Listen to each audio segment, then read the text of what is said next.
Venezuela நாட்டுடன் போர் ஏற்படுவதற்கான சாத்தியக்கூறுகள் இருப்பதை அமெரிக்க ஜனாதிபதி டொனால்ட் ட்ரம்ப் உறுதிபட தெரிவித்துள்ளார். தனியார் தொலைக்காட்சிக்கு வழங்கிய பேட்டியில் இதனை தெரிவித்துள்ள அவர், தற்போதைக்கு அதிகாரிகளுடன் ஆலோசிக்கவில்லை என்றாலும் எதிர்காலத்தில் போர் நடப்பதற்கான வாய்ப்பை நிராகரிக்க முடியாது. வெனிசுலா அரசு எண்ணெய் கப்பலை இயக்கினால் அவற்றை அமெரிக்க துறைமுகங்களுக்கு திருப்ப வேண்டிய கட்டாயம் ஏற்படும் என்றார்.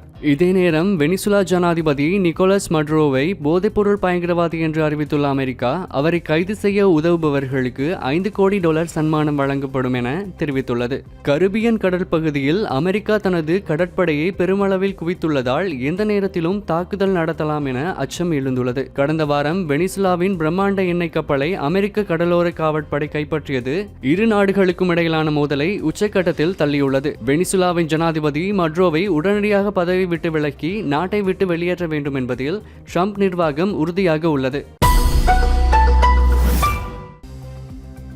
ஐக்கிய அரபு ராச்சியத்தின் முதன்மையான நகரங்கள் பல கடும் மழையால் வெள்ளத்தில் மூழ்கியுள்ளன. இதன் காரணமாக அந்நாட்டுக்கான பல விமான சேவைகள் ரத்து செய்யப்பட்டுள்ளன. துபாயின் எமிரேட்ஸ் விமான நிறுவனம் வெள்ளிக்கிழமை 13 விமானங்களை ரத்து செய்திருந்தது.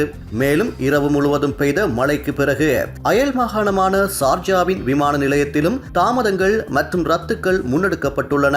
வெள்ளிக்கிழமை அதிகாலையில் சார்ஜா மாகாணத்தின் பிரதான வீதி முற்றிலும் வெள்ளத்தில் மூழ்கியது. 2024 ஏப்ரல் மாதத்திலும் ஐக்கிய அரபு ராச்சியத்தில் இது போன்ற கடும் மழை பெய்தது.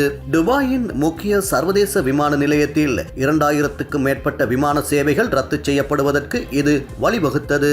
இதனிடையே வியாழக்கிழமையன்று புயலுடன் கூடிய மழை நெருங்குவதால் முற்றிலும் அவசியமானாலன்றி வீடுகளுக்குள்ளேயே இருக்குமாறு துபாய் அதிகாரிகள் பொதுமக்களை வலியுறுத்தியுள்ளனர். துபாயில் வெள்ளத்தில் மூழ்கியுள்ள வீதிகளில் உள்ள நீரை அகற்றும் பணியில் நீரிறைக்கும் லொரிகள் ஈடுபட்டுள்ளன. கட்டார் உட்பட ஏனைய வளைகுடா நாடுகளிலும் கடும் மழை பெய்கிறது.